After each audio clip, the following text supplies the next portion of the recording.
argument with a feminist, and she was saying that we need to teach men not to rape. And I said, my dear, I love how idealistic you are, but I am realistic. Men are already taught not to rape. She's like, no, we need to go and change language at school and rewrite history and do all the shit they're trying to do to make men weak because they think that weak men don't rape, which is another argument I want to come back to because weak men are the most dangerous men on the planet. Let's talk about that later. But I said, no, people already understand that rape is wrong. Unfortunately, human nature, some people don't care about doing wrong things. We should teach people not to steal, but they still steal. Would you agree that everyone says don't steal? The Bible says don't steal. The Quran says don't steal. Schools say don't steal. Everyone says don't steal. People still steal. So if I were to take $1 million in cash and walk down the street at night in the worst part of town holding it, to a degree, I would have some responsibility. When I got robbed, the police would come and say, why did you do that? People would say, Andrew, why did you do that? You have to protect yourself from things. You can't just rely on the ideological hope that other people in the world are going to be perfect and infallible, or that the law is going to prevent it. You have to say, no, I can't walk through the ghetto at 2 a.m. with $1 million in cash. I take personal responsibility. She agreed. I said, then by extension, would you agree that the smartest thing a woman can do to prevent rape is not to sit here on a podcast and try and change the way men think and talk about your bullshit, but to take some degree of personal responsibility and not put herself in dangerous situations? I'm not saying that's going to prevent all rape. I'm not saying that rape is okay.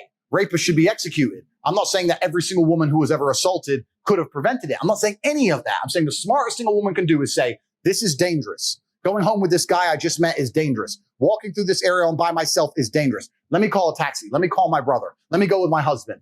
Isn't that a more intelligent way to teach women to prevent themselves from being raped, as opposed to telling them you can do whatever you want, walk around in the middle of the night naked, it's no problem. Men shouldn't rape, men are the problem. I said, what you're trying to do is illogical. What I'm trying to say will actually prevent rape. So what you're saying, when you're telling girls, do whatever you want, men are the problem, you're convincing women to put themselves in situations where bad things might happen to them. Whereas I'm saying, listen, women and men, look after yourselves. I'm a full-grown man, 4-time kickboxing world champion. There's places I don't go alone. Like I came here with security. That's called being an intelligent adult.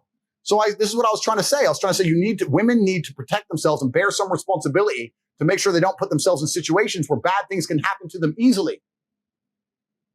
I'd like to think that's a pretty logical point. No. Andrew said rape's fine. Andrew said it's women's fault. I didn't say that. I really didn't say that. It's completely insane. If I speak to my brother's daughter, or when I have daughters of my own, and they say, I'm concerned, how do I protect myself? I'm not going to say, don't worry, here's how we're going to protect you. I'm going to rewrite the mentality of every man on the planet so you can walk around naked at night. I'm going to say, listen, you don't go out at night. I'll come pick you up. Who are you going with? That's just intelligent adult think.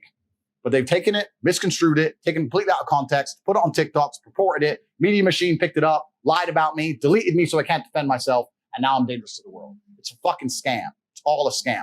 And it's actually quite interesting because the people who are close to me have said to me in real time, Andrew, you've impressed us. I said, how? He goes, the hit piece they've done on you is unprecedented in the world. And you seem unfazed. It's like, it's not a matter of being unfazed. It's slightly annoying. It's a matter of just analyzing, what I can actually do about it. But I think most people who had been through the shit I've been through right now would be genuinely upset and affected by it. I don't give a fuck, right? Because I've set my life up in a way that I know I'm okay. But not many people can handle the entire world saying you're a fucking rape apologist and we're going to delete him from the entire world. He's dangerous to women. Not many people are going to want that to happen to them. So what they've done is genuinely criminal because this is bullshit. I was sticking up for women against feminists saying, don't tell women to go out at night. They're going to get hurt. It's absolutely insane. And like you correctly identified earlier, if someone were to hurt a female member of my family, it'd be the biggest mistake they ever fucking made.